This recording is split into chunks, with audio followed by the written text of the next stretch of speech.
Good morning, Cece here. Well, as with many of my podcasts, this one hits home for me because a few days ago, I lost it. I really lost my patience with someone, and not just any someone I adore. And the interesting part is, I didn't just snap right away. I tried to hold it together, tried to stay calm, tried to manage it, and then boom, I unleashed. So it got me thinking, what really triggers us? Because it's easy to say, well, that person made me mad. But that's not actually what's happening. What I've come to realize is this. We don't always remember with our mind, but we always remember with our body. So when something small sets us off, today, tomorrow, yesterday, there's a really good chance it's not just about that day.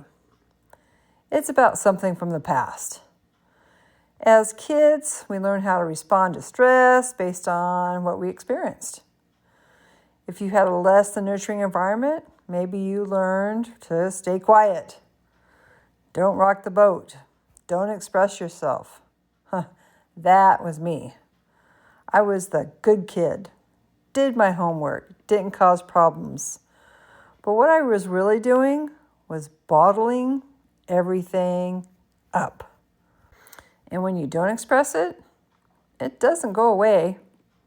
It stores. Your body keeps it. So later in life, it shows up differently.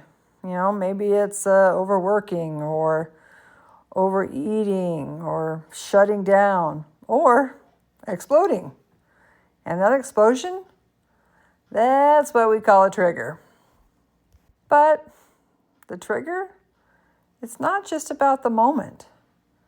It's a story from your past, showing up in your present. And sometimes it's even deeper than that.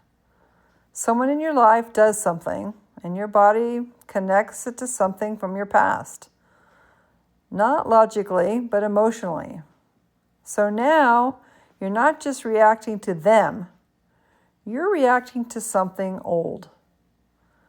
And that's why you think, I know better than this. Why did I react to that? Well, because in that moment, you weren't responding from knowledge. You were responding from emotion. And when emotions are high, everything you know goes right out the window. That's why one of the best things you can do is this. Don't have important conversations in a heightened emotional state, because you won't show up as your best self, like I didn't. You'll show up as your triggered self. Now, here's the part that really matters. When we lose it, we don't... Let me rephrase that.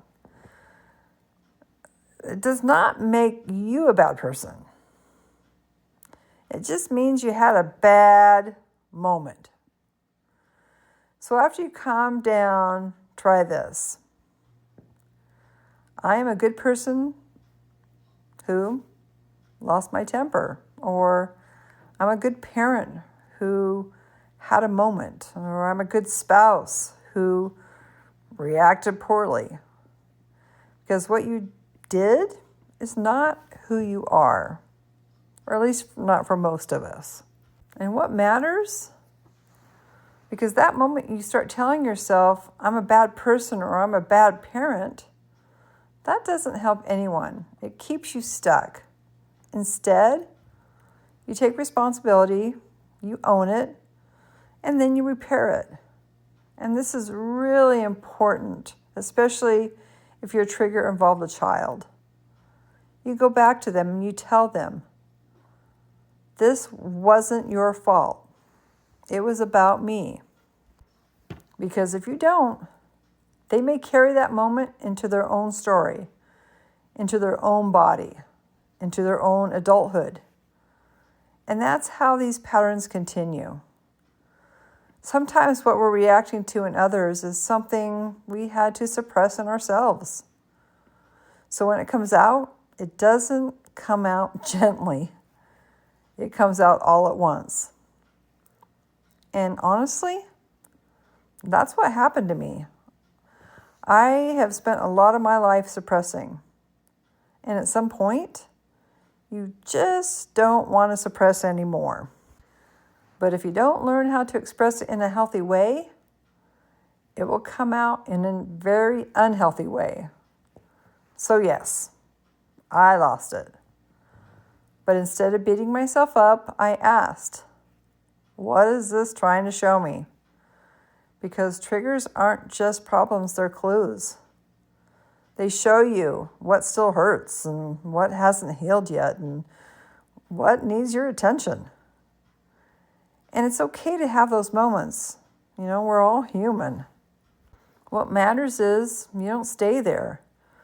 You learn from it. You grow from it. Because every time you become aware, you become better.